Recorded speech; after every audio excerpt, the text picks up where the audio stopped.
Ellerine sağlık hepsinin. Ji ber çaresernebûna pirsa Kurd bi salan di hunera Kurdan de mijarên sereke li ser mexdûriyeta Kurdan hatin hûnandin. Abi, yüzmeye gidelim mi? Sakın ha! Derhênerê Kurd Ferman Narîn jî xwastiye ku di beşên nû de berheman bide û di cûreyên ku nehatine an jî kêm hatine ceribandin de fîlman bikêşe.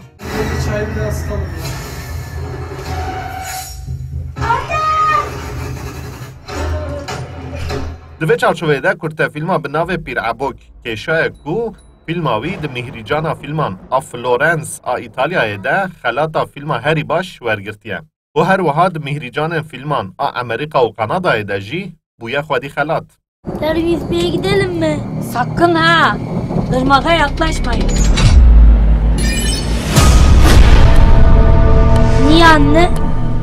Pirabok bizi yemişsin diye. Pirabok bi Türkî kişand ew di dilê min de ew ma kêm ma.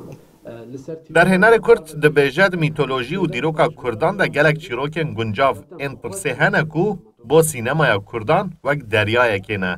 Ku Pîrebok jî çîrokek wisa ye, mirov dikare bêje her bajarek Kurdan de çîrokek cawaz a Pîrebokê heye. Çand û hunera Kurdî ji bo wî gelek tişt yani xwe top dike.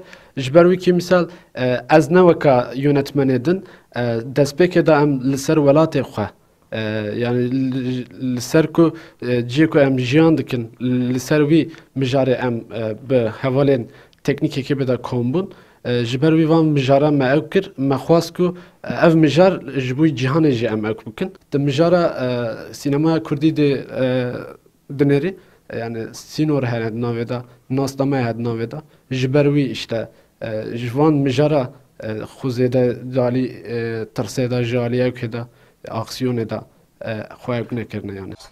3, 2, 1, oyun!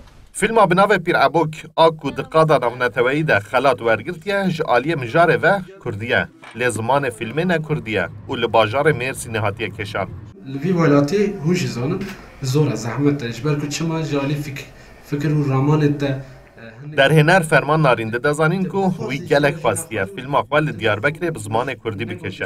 Lê derfetên wî têrê nekirine û di dema xwendekariya xwe de li Mêrsînê kêşaye. ev ya ji bo min pir xemgîn meselekî pir xemgîn e ji ber ku çima destpêkê de me Pîrebok difikiriye me dixwast ku Kurdî em bikişînin ema li ser sosyal medya em ji ber ku em Mêrsîn bûn navbera me de ew hebû meselên fîzîkî hebû em nedikariyan em bên amedê ji ber wî yani hem siyasetmedarên Kurd hem jî komeleyên Kurd me bi wan re axivî û ew nikarbûn ji bo me tiştekî bikin. Wexta xeber didan lê belê yani tiştekî rast bi ne destê me ew dikirin.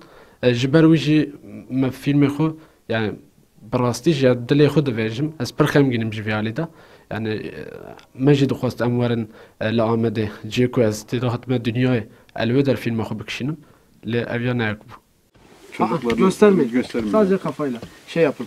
Çocuklarını. Ferman Narîn niha vegeriye bajarê xwe Diyarbekirê û amadekariya berhemên nû dike û dibêje ew dixwaze êdî berhemên xwe bi Kurdî bikêşe û di dorê de jî projeyek wî heye ku dixwaze di sûra Diyarbekirê de fîlmek cawaz bikêşe. Mahir Yüksel, Kurdistan 24, Diyarbekir.